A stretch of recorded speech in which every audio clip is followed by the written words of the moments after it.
नमस्कार दोस्तों, अत्यंत खुशी के साथ ये कहना पड़ रहा है कि आज से हम लोग भारत के भूगोल में प्रवेश कर गए।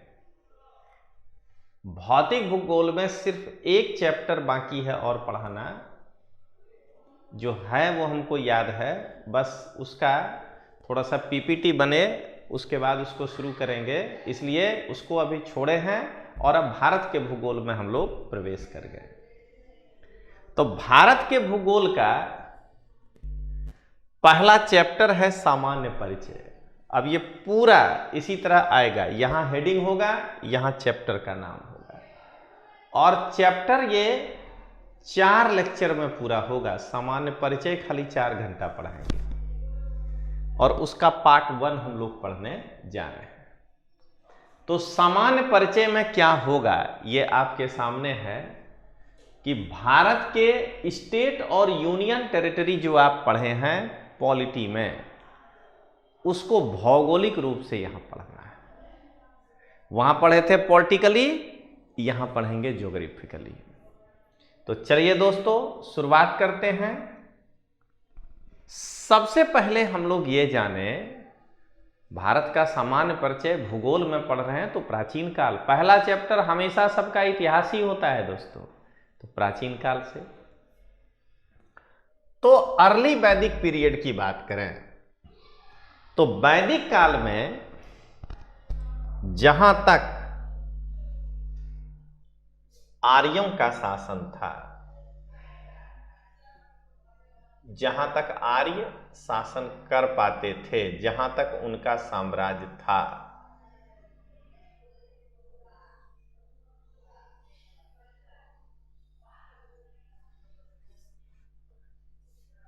इसको इन्होंने कहा पंजाब क्षेत्र। लेकिन इनको जानकारी इतना ही था, इधर ये अभी नहीं आए थे। तो इसके लिए इन्होंने शब्द यूज किया, जहां तक इनका राज्य था, इसके लिए इन्होंने यूज किया मध्य देश। तो हमेशा ध्यान रखना है, वैदिक काल में आर्य शासित प्रदेश को मध्य देश कहा जाता था, जिसमें क्या क्या शामिल है? पंजाब, हरियाणा और उत्तर प्रदेश का पश्चिमी भाग। उत्तर प्रदेश तो इतना बड़ा है तो उसका ये जो है पश्चिमी भाग शामिल है। तो एकदम याद रखना है, वैदिक काल में आर्य शासित प्रदेश को मध्य देश कहा जाता था, जिसमें पंजाब, हरियाणा और पश्चिमी उत्तर प्रदेश का क्षेत्र शामिल था। चलिए आगे बढ़ें। लेकिन इसी वैदिक काल में इसके आगे जहां की आर्य का साम्राज्य नहीं था, जैसे मगध, विदेह, ये सब उत्तर वैदिक काल की बात है, उसके लिए प्राच्य शब्द का प्रयोग हुआ है। तो मध्य देश आर्य शासित प्रदेश को कहे और गैर आर्य शासित प्रदेश को हम लोग कहे प्राच्य प्रदेश।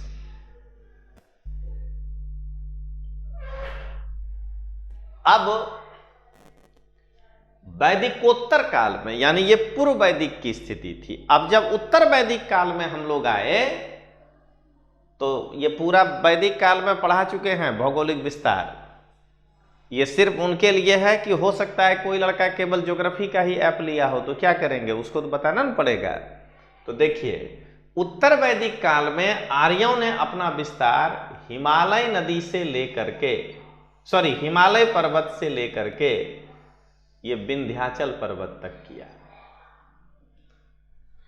तो इसको कहा जाने लगा ब्रह्मावर्त या आर्यावर्त। अब और क्लियर हो रहा होगा कि संविधान सभा ने क्यों अपने देश का नाम आर्यावर्त नहीं रखा। ये देख रहे हैं, ये इतने ही ज्योग्राफी को जो है ये रिप्रेजेंट करता है।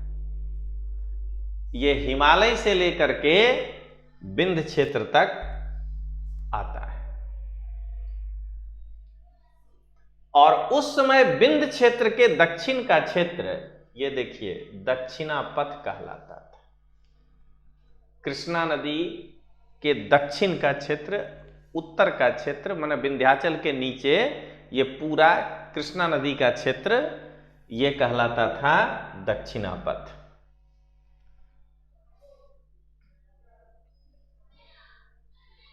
अब धीरे धीरे समय बदला और कश्मीर से कन्याकुमारी तक को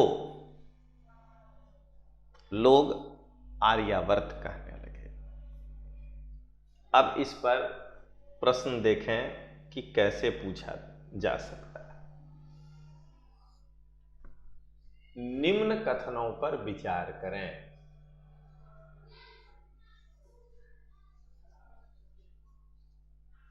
दो प्रश्न भी एक साथ बताएंगे, पर विचार करें। पहला,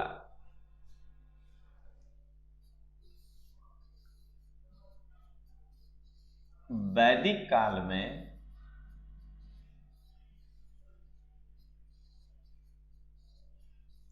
आर्य शासित प्रदेश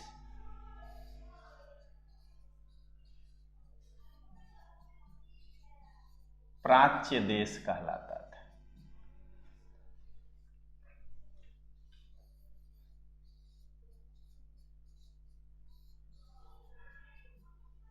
दूसरा, वैदिक काल में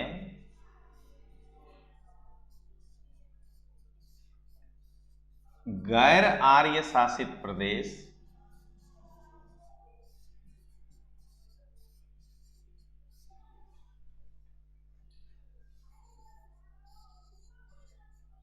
मध्य देश कहलाता था।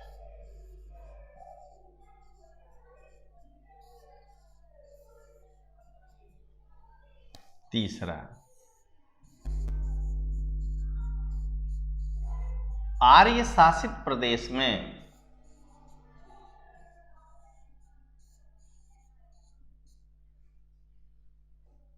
पंजाब,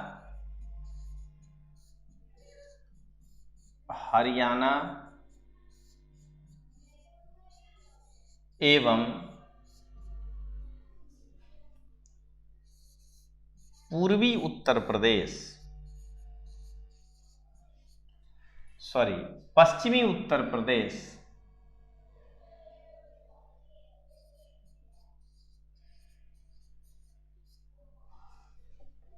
का क्षेत्र शामिल था।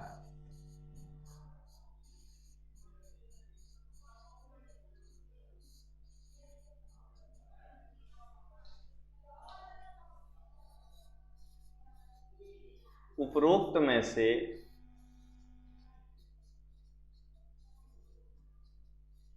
कौन सा ऑब्लिक से कथन सत्य है? ए 1-2, बी 1-3, सी केवल 3, डी 1-2-3। तो केवल तीसरा स्टेटमेंट सही है, क्योंकि हम पहले दोनों स्टेटमेंट को उलट पुलट कर दिए हैं। ठीक ना, ये ध्यान रखिएगा। अब देखिए एक और प्रश्न।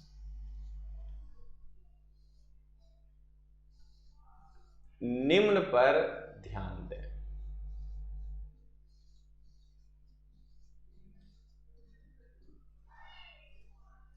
पहला, उत्तर वैदिक काल में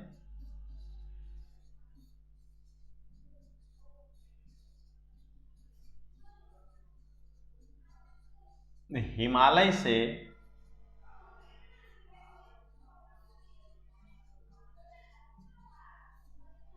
विंध्याचल पर्वत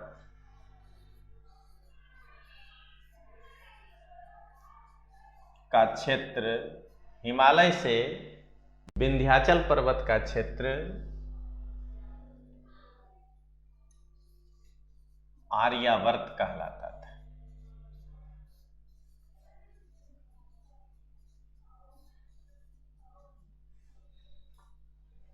दूसरा,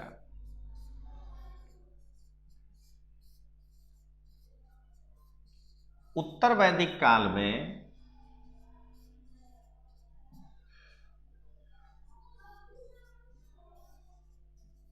विंध्याचल का दक्षिणी क्षेत्र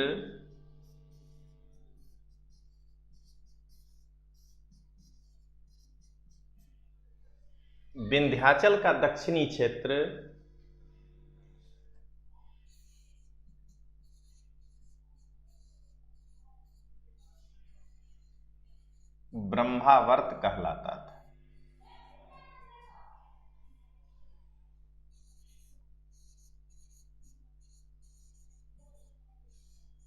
उपरोक्त में से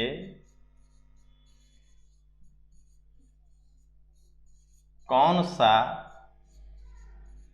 ऑब्लिक से कथन सत्य है? ए, केवल एक, बी, केवल दो, सी, एक तथा दो दोनों, डी, न तो एक न तो दो। तो सॉरी, सी नहीं होगा, दूसरा स्टेटमेंट गलत हो गया, क्योंकि विंध्याचल के दक्षिण का क्षेत्र दक्षिणापथ कहलाता था। इसलिए केवल एक सही होगा और केवल एक ही सही होगा, ये ध्यान रखिएगा।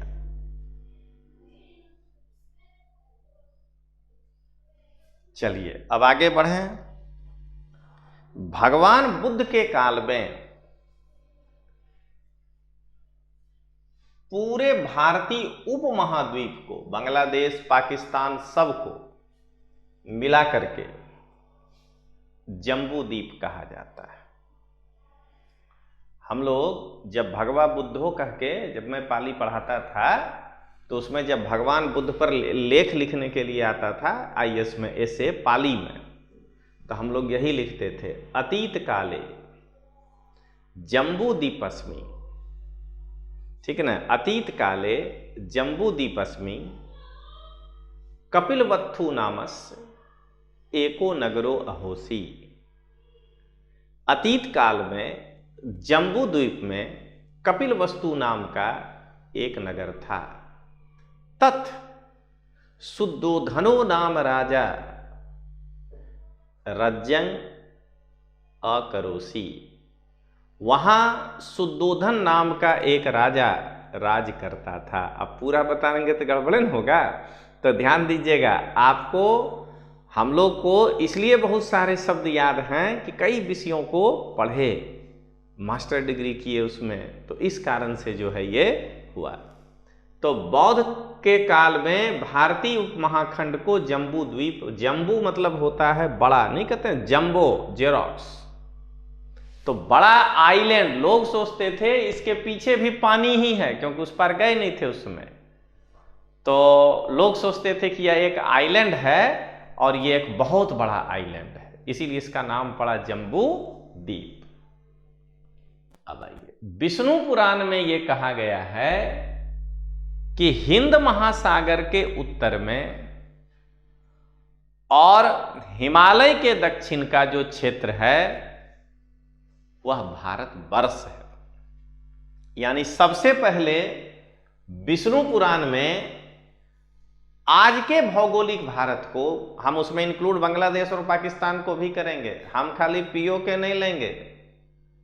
अगर मेरी बात करिए तो हम दोनों ले लेंगे, तब हम अखंड भारत बनाएंगे। तो क्या देख रहे हैं कि भारतवर्ष कहा जाएगा, क्योंकि वो कौन है उससे हमको मतलब नहीं है। अगर हम सनातन धर्म के हैं तो मेरा राज्य वहां तक था, चाहे हमको जैसे लेना पड़े। चलिए अब आइए, तो भारतवर्ष कहा जाता था। अब आइए, ईरानियों ने भारतीय उपमहाद्वीप को हिंदुस्तान कहा। क्यों कहा? तो अब तो नक्शा का ही दौर आ गया। यह है सिंधु नदी और इसमें आकर के मिलने वाली नदी है झेलम, चिनाब, रावी, ब्यास और सतलज। ठीक है। इस क्षेत्र को सिंधुस्तान कहा जाता था। इस पूरे एरिया को उस समय सिंधुस्तान कहा जाता था, नहीं तो सप्त सैंधव क्षेत्र कहते थे। वैदिक काल में ये बदल करके हो गया सिंधुस्तान। और यहां पर जो रहने वाले लोग थे वो कहलाते थे सिंधु। सिंधु नदी के किनारे रहने वाले सिंधु और सिंधु के आसपास का क्षेत्र सिंधुस्तान। क्लियर? जब ईरानी पहली बार भारत आया, भूगोल इतिहास में देखिए, इसीलिए इतना दिन से रोक के रखे थे, इतिहास नहीं ले रहे थे क्लास। अब ये पढ़ेंगे। अब उधर शूटिंग चल रहा है इतिहास में धर्म। अब लास्ट आ गया, 2 लेक्चर और है, उसके बाद ईरानी आक्रमण। फटाक से दोनों का कोरिलेशन। तो क्या कहते हैं, जब ईरानी भारत पर आक्रमण किया, अब क्या हुआ वो इतिहास में जानेंगे। तो इस क्षेत्र को जब वो लोगों से पूछा होगा, भूगोल में झगड़ा नहीं है ना, इतिहास में जब लोगों ने से पूछा तो लोगों ने कहा कि यह है सिंधुस्तान और यहां रहने वाले लोग हैं सिंधु। तो ईरानी भाषा में स नहीं होता है, वो लोग स के बदले ह प्रयोग करता है। ईरानी भाषा में स नहीं होता है और वो लोग स के बदले ह प्रयोग करता है। ये भाषा की विशेषता है, मजाक नहीं उड़ाना है। ऐसा तो अपने यहां भी है। मेहसाना में रहने वाले लोग स के बदले ह ही बोलते हैं। यही तो भाषा की विशेषता है, खासियत है, जो हम लोग कहते हैं लैंग्वेज बायोडाइवर्सिटी इन इंडिया। बोला कि हवारे, अच्छा मेहसाना का होगा। चमछो मेहसाना का होगा। बिहतमा मेहसाना के लोग होंगे। देख रहे हैं ना, हम भी बिहारी बोलते हैं तो मेरे में भी कई बात आपको जानने को मिलेगा। समझ रहे हो ना जी? कुछ इस तरह से बात निकलेगा तो आप हमको पकड़ेंगे, अच्छा ये तो सर बिहार के। ये हमारे भारत के लैंग्वेज की खूबसूरती है, इसको मजाक नहीं उड़ाना है। किसी की भी भाषा जो बनाए हैं लोग, वो समृद्ध ही लोग थे, दिमाग से तो बनाए हैं, चाहे कहीं के भी लोग हों उसमें। तो हमारे कोई पूर्वज कमजोर नहीं थे, इसलिए ना तो कोई भाषा इन्फीरियर है ना कोई भाषा सुपीरियर। लेकिन उदाहरण के लिए बता रहे हैं कि सा के बदले हा का प्रयोग जो करते थे वो, ये कोई हाइपोथेटिकल नहीं है। मेहसानवी में भी सा के बदले है और कई भाषाएं हैं जिसमें प्रयोग करते हैं। अब आइए, तो हिंद तक तो चला सीन के बदले। अब ईरानियों में चौथा लेटर नहीं होता है। क ख ग होता है लेकिन उनमें घ नहीं होता है। बर्गवान व्यंजन का चौथा लेटर नहीं होता है। च छ ज होता है, झ नहीं होता है। ट ठ ड होता है, ढ नहीं होता है। त थ द होता है, ध नहीं होता है। और इसके बदले वो तीसरे लेटर से काम चलाते हैं। वो जैसे गधा तो गदहा, कुछ अभ्रंश कर दिए। तो उसी तरह से उन्होंने धा के बदले यहां पर दा का प्रयोग किया, क्योंकि वो चौथा लेटर नहीं बोल सकते हैं। तो ईरानियों ने सिंधुस्तान को हिंदुस्तान कहा और ईरानियों ने सिंधु को हिंदू कहा, और इस तरह से हम लोग हो गए हिंदू। अब आपके मन में आएगा कि ये छोटा ऊ बड़ा ऊ में कैसे बदला। तो यही तो आप गुजराती ग्रामर में पढ़ते हैं, स्वराघात, बलाघात, अनुतान, अनुप्रास। किसी एक का प्रयोग कर लीजिए, बलाघात का कर, स्वराघात का करिएगा, ठीक ना। जब कोई एक लैंग्वेज से दूसरे लैंग्वेज में कोई शब्द ट्रांसफर होता है तो कई बार उसके स्वर में परिवर्तन हो जाता है। ये सूरत हिंदी में ऐसे हो जाता है, इसको कहते हैं स्वराघात। अंगुल अंगुली में बदल जाता है। तो इस तरह से ईरानियों ने सिंधुस्तान को हिंदुस्तान कहा। अब तो क्लियर। और ग्रीक जब भारत आए तो उन्होंने हिंदुस्तान, एंडोस्तान, एंडोस, इंडिया, उन्होंने भारतवर्ष को इंडिया कहा। क्लियर हो गया। अब हम लोग आगे बढ़ते हैं। अब भारत के नामकरण को हम लोग देखें। अब हम लोग पढ़ेंगे इसकी आकृति एवं विस्तार, लेकिन उसके पहले हम लोग देखेंगे क्वेश्चन। निम्न कथनों पर विचार करें।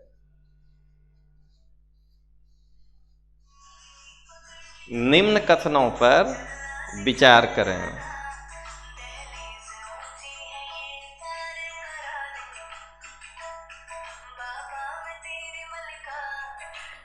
चलिए आगे बढ़े हम लोग।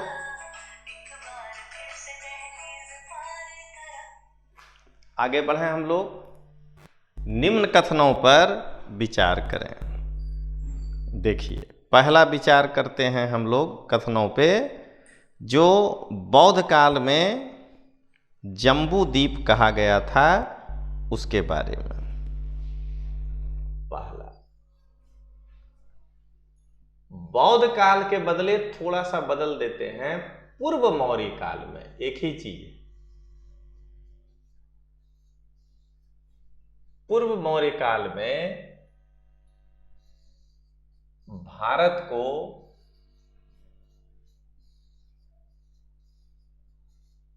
जम्बूद्वीप कहा जाता था।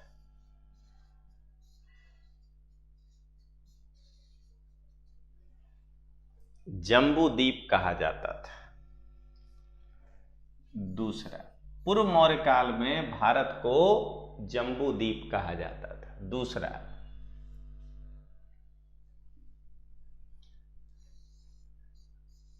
ईरानियों ने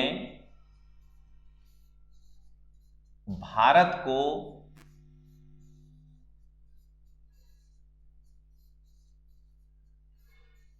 इंडिया कहा। तीसरा, पुराणों में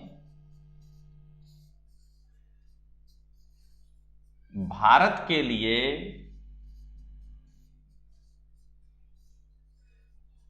भारतवर्ष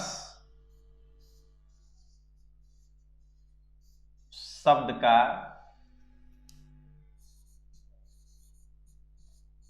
प्रयोग हुआ है।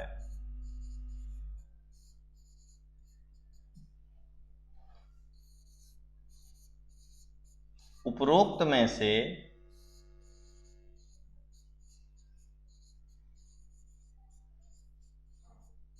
कौन सा ऑब्लिक से कथन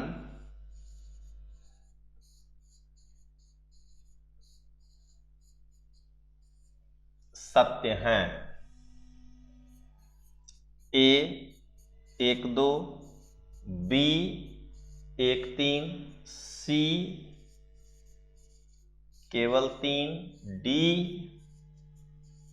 1-2-3। 1 और 3 जो है ये होगा। ठीक है। चलिए अब आगे बढ़ते हैं। अब भारत की आकृति और विस्तार। भारत की जो आकृति और विस्तार है वो कैसी है? तो देखिए, भारत में एक कोना ये है, दूसरा कोना ये है, तीसरा कोना ये है और चौथा कोना ये है। तो भारत की आकृति जो है वो चौरस है, 4 खूना वाला है। भारत का कुल भौगोलिक क्षेत्रफल कितना है? तो 32,87,263 स्क्वायर किलोमीटर। पूरे विश्व के कुल क्षेत्रफल का, मतलब पानी वानी सब ले लीजिए, तो 0.57% है ये। और स्थल मंडल की बात यदि करिएगा तो 2.4% ये जो है क्षेत्रफल को घेरता है। देखिए तो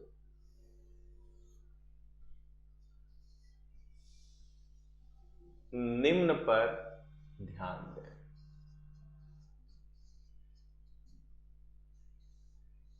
आकृति चतुष्कोणीय,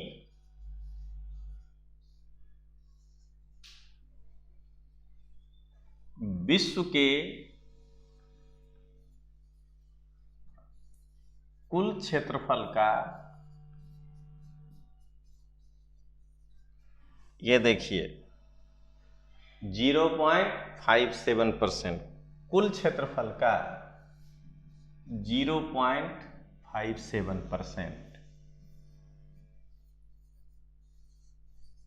विश्व के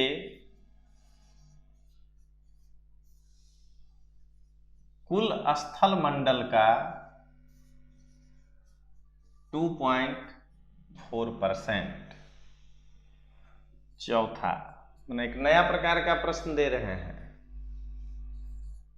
32.8 लाख, ये देखिए 32,87,263 वर्ग किलोमीटर।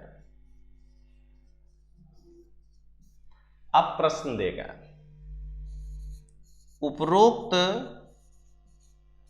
विशेषता निम्न में से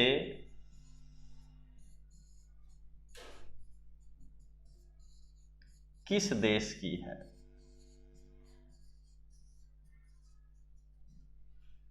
बदल गया ना नया तरीका। ए चीन, बी म्यांमार, सी भारत, डी फ्रांस। तो आंसर होगा सी भारत। ये आपको इस तरह के प्रश्न जो हैं परीक्षा में कई बार पूछे जाते हैं। चलिए अब आगे बढ़े हम लोग। अब क्षेत्रफल की दृष्टि से भारत का स्थान 7वां है, ये हम सभी जानते हैं। और अगर रूस को हटा दिया जाए तो पूरा यूरोप लगभग एक कंट्री हो जाए भारत। इतना बड़ा अपना भारत है। उतना ही बड़ा भारत डिजिटल क्लास को भी करना है, पूरे भारत के विस्तार पर भारत डिजिटल क्लास। अब देखिए तो सबसे बड़ा क्षेत्रफल जो है वो रसिया का है, ये देखिए। Second Canada, third USA, fourth China, fifth Brazil, six Australia, 7वां भारत, 8वां अर्जेंटीना, 9वां कजाकिस्तान, ये यहां पे है, ये कजाकिस्तान, और 10वां सूडान। 1 2 3 4 5 6 7 8 9 और 10। लेकिन जब से ये सूडान 2 भागों में हो गया तो ये निकल गया उससे। चलिए अब जरा हम लोग इसमें से आगे बढ़ें और देखें। इसका क्षेत्रफल भारत का कनाडा के क्षेत्रफल से 1/3 है, रूस के क्षेत्रफल से 1/5 है, और जापान जैसा 8 कंट्री भारत में आ सकता है। यूनाइटेड किंगडम जैसा जो है 12 कंट्री इसमें आ सकता है। ठीक ना। और बांग्लादेश तो 23 आ सकता है। अरे 28 राज्य, उसके जैसा तो एक राज्य है अपने पास। जी स्केल पर इसका मूल्य 2.18236 है। अब हम लोग जरा इस पर एक प्रश्न बना करके देखें।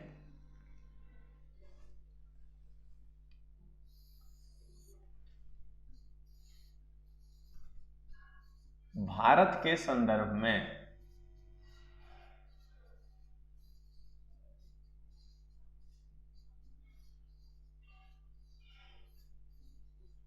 निम्न कथनों पर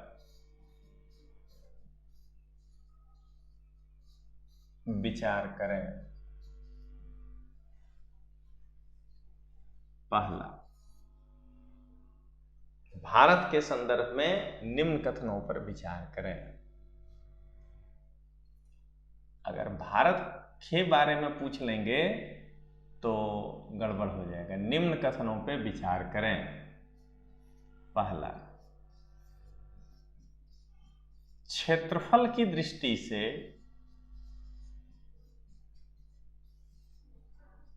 विश्व में 9वां सबसे बड़ा देश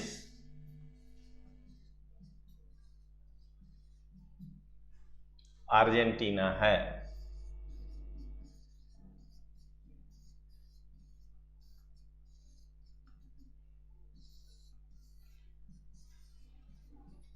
क्षेत्रफल की दृष्टि से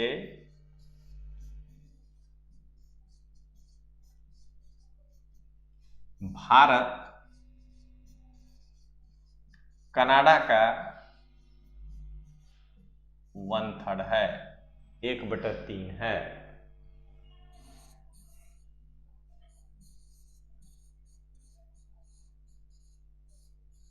क्षेत्रफल की दृष्टि से भारत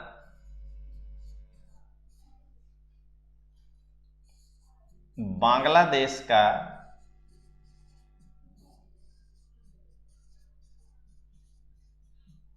23 गुना है।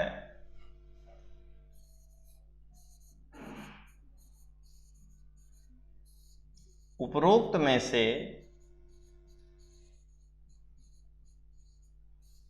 कौन सा ऑब्लिक से कथन सत्य है? ए, पहला गलत है, बाकी दोनों सही है। 1 2। बी, केवल 1। सी, 2 3। डी, 1 2 3। तो पहला गलत है, इसलिए आंसर होगा केवल 2 और 3। ये यहां तक के प्रश्न थे। देख रहे हैं ना, हर चीज आपको क्वेश्चन के साथ पढ़ाए। अब हम लोग आगे देखें, भारत की उत्तर से दक्षिण लंबाई कितनी है। ये देखिए, यहां जो है इसको कहते हैं इंदिरा पॉइंट, अभी आगे पढ़ाएंगे, परिचय में यही सब तो देंगे। और ये कन्याकुमारी है, यहां तक इसकी लंबाई कितनी है। तो ये भारत 3214 किलोमीटर लंबा है। और भारत गौर माता जो अपना गुजरात में है, यहां से लेकर के अरुणाचल प्रदेश तक कितना लंबा है, 2933। यानी भारत के लंबाई और चौड़ाई में 281 किलोमीटर का अंतर है। यह हमको ध्यान देना है। अक्षांश रेखांश में ये आपको बताए थे कि क्यों अंतर है। भारत की स्थलीय सरहद जो है, ये देखिए, स्थल यानी यहां से, ये जो है भारत का स्थलीय सरहद, ये वाली। हम तो अपना वाला गिनबेन करेंगे, चीन गिने चाहे नहीं गिने, उसका गलती है। मेरा तो जो नक्शा है भाई, हम वही मानेंगे। ये 15,200 किलोमीटर है, ये पूरा 15,200 किलोमीटर है। भारत की जो मुख्य भूमि है उसकी दरियाई सरहद, ये देखिए, ये जो मुख्य भूमि है ये यहां से शुरू होगा, तो मुख्य भूमि की जो ये दरियाई सरहद की बात हो रही है, ये 6100 किलोमीटर है। और अगर अंडमान निकोबार, ये है अंडमान निकोबार और लक्षद्वीप को भी जोड़ लें तो 7516.6 जो है किलोमीटर हमारी कुल दरियाई सीमा। अब जरा हम लोग इसको आगे की ओर बढ़ें तो देखिए कैसे इस पर हम लोग प्रश्न बना सकते हैं।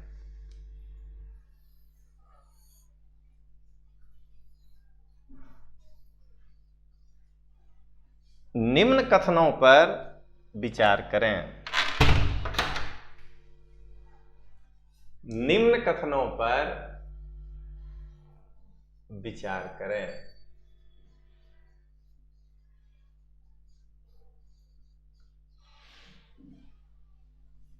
पहला, भारत की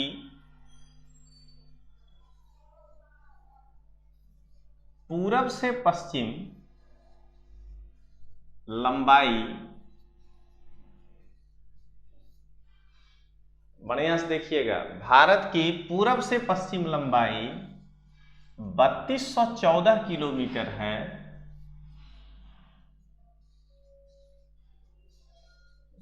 जबकि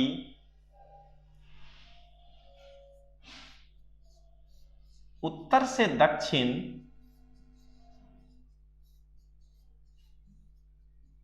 लंबाई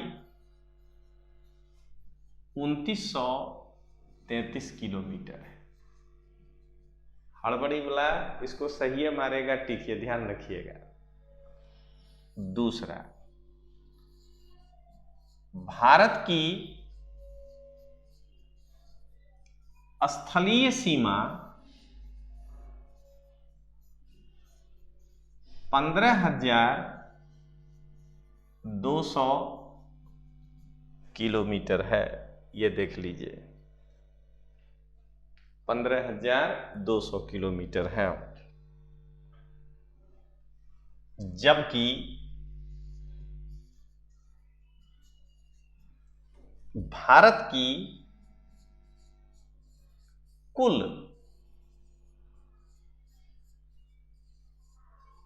समुद्री सीमा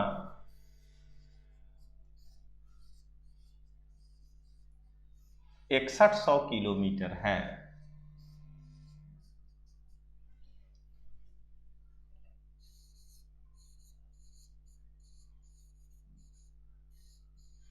उपरोक्त में से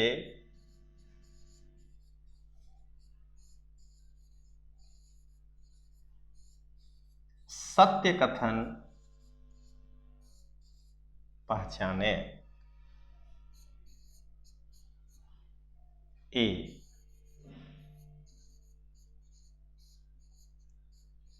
केवल एक, केवल दो,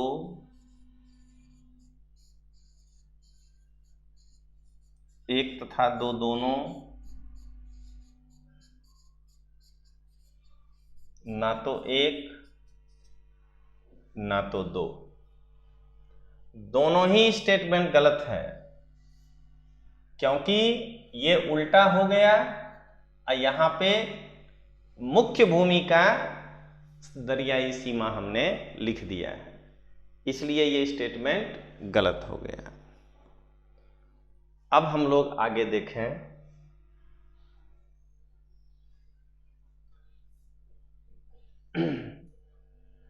अब अगर ये 6100 और 7500 जोड़ दीजिए तो 13, तो कुल सरहद भारत का कितना है? तो ये है 15,000 और ये 7,516 जोड़ देंगे तो 22,716 स्क्वायर किलोमीटर भारत की कुल सरहद की सीमा है। ये तो हम गुजरात के लोग बेहतर जानते हैं कि भारत की सबसे बड़ी समुद्री सीमा गुजरात में है। इतना घूमे हैं, ये समुद्री सीमा 1600 किलोमीटर लंबाई है। उसका कारण कि यहाँ क्रीक बहुत ज्यादा है। ये देख रहे हैं ना, ऐसे ये घुमाव, क्रीक बहुत ज्यादा है। गोवा की समुद्री सीमा सबसे छोटी है। अब आगे बढ़ें, इसको हम लौट के पढ़ाएंगे। भारत का जो प्रादेशिक सरहद है वो आधार रेखा से, अब आगे बताएंगे आधार रेखा किसको कहते हैं। आधार रेखा से 12 नॉटिकल माइल यानी 21.9 किलोमीटर आधार रेखा से भारत की समुद्री सीमा है। अब हम ये आगे बताएंगे, पहले ये देख लें। भारत के चारों दिशाओं में जो अंतिम सीमा है वो देखिए। दक्षिणतम बिंदु यहां है, इसको कहते हैं इंदिरा पॉइंट, भारत की दक्षिणतम बिंदु। भारत की उत्तरतम बिंदु यहां है, इसको कहते हैं इंदिरा कॉल, जम्मू कश्मीर में। भारत की पश्चिमोत्तर बिंदु यहां है, गोरमोता हिंदी में बोलते हैं, गुजरात। और भारत की सबसे पूर्वी बिंदु अरुणाचल प्रदेश में किबिथ्यू है, किबिथ्यू है। और भारत के मुख्य भूमि पर सबसे दक्षिणतम बिंदु कन्याकुमारी, तमिलनाडु है। अब जरा इन चीजों को प्रश्न में बना करके पूछे तो देखिए।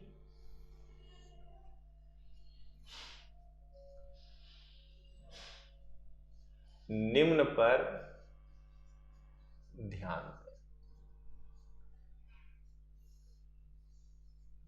भारत की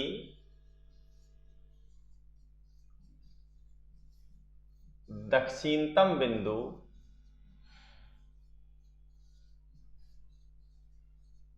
इंदिरा पॉइंट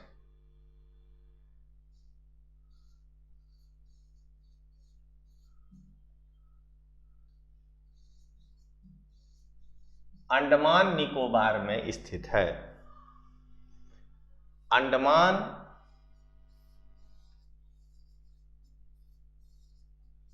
निकोबार में स्थित है।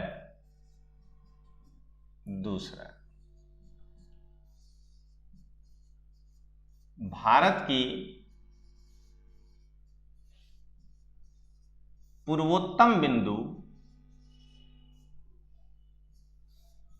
किबिथ्यू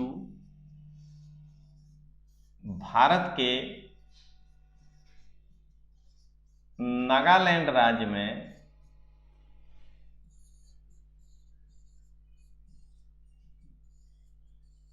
स्थित है।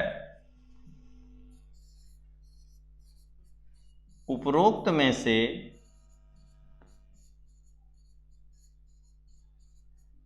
सत्य कथन पहचाने। ए, केवल एक। बी, केवल दो। सी,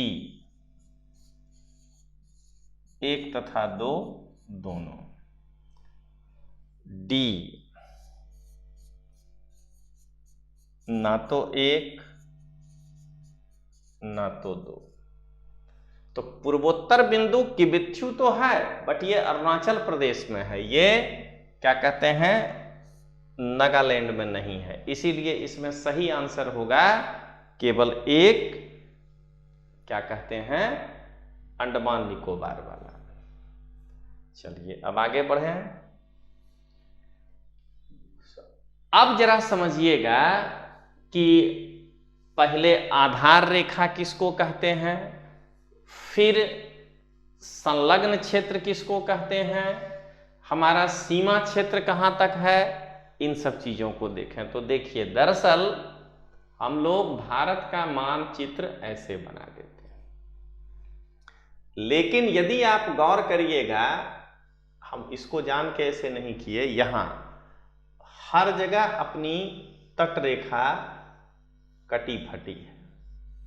अगर इसको एकदम करीब से देखेंगे तो ये जो सबसे बाहरी बिंदु है ना, यहां से मिला करके एक लाइन खींचते हैं, इसको कहते हैं आधार रेखा।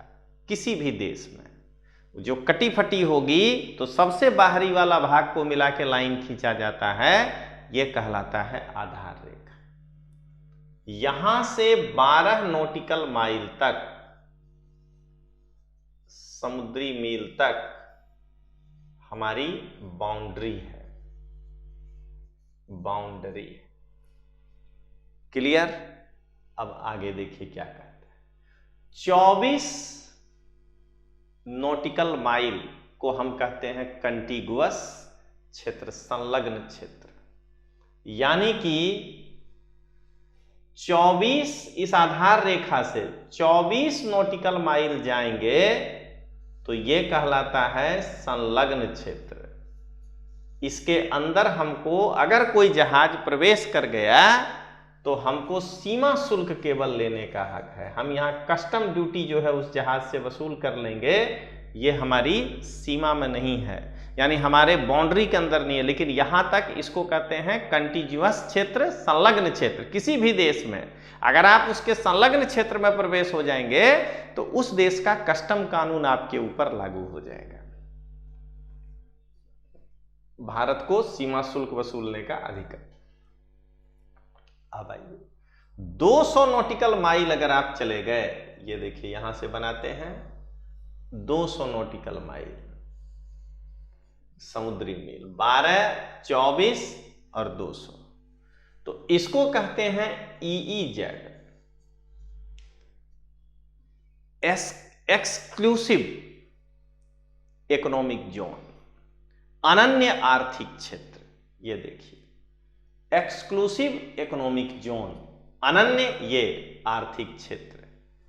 यहां पर आप क्या कर सकते हैं, तो कोई भी वैज्ञानिक अनुसंधान कर सकते हैं और सागर में जितना भी प्राकृतिक रिसोर्स है वो आप यहां से वसूल सकते हैं, उस पर आपका निकाल सकते हैं, उस पर आपका हक है। लेकिन इस 24 नॉटिकल माइल के बाहर से कोई निकला तो उससे आप कस्टम ड्यूटी ले सकेंगे, ये कंफर्म नहीं है, कंफर्म नहीं, ये आप नहीं ले सकते हैं। अब इन चीजों को यदि देख लीजिए, प्रश्न बनाया जाए,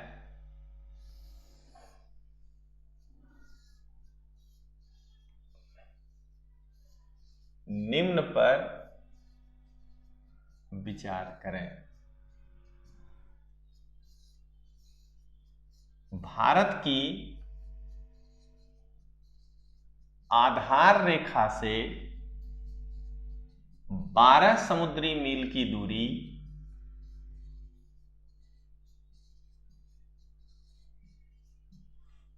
भारत की समुद्री सीमा मानी जाती है।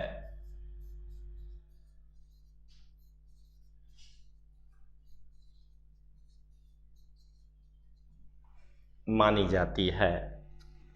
दूसरा, भारत की आधार रेखा से 24 समुद्री मील तक का क्षेत्र संलग्न क्षेत्र कहलाता है।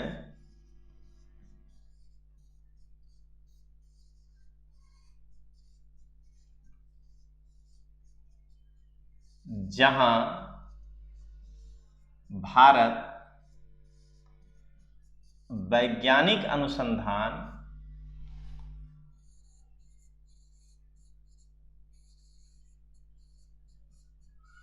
एवं संसाधनों का दोहन कर सकता है।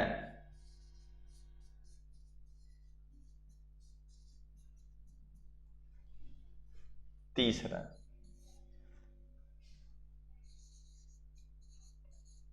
भारत की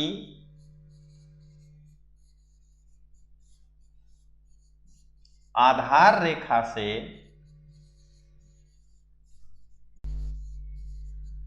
200 समुद्री मील तक, यहां मील लिखना भूल गए हैं, मील तक का क्षेत्र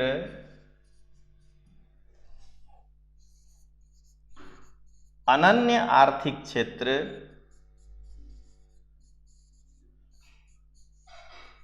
कहलाता है, जहां भारत सीमा शुल्क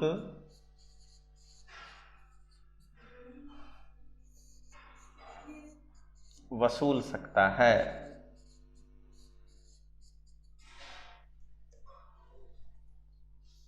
उपरोक्त में से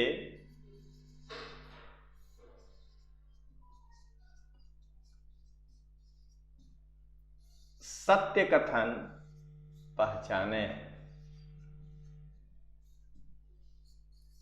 ए,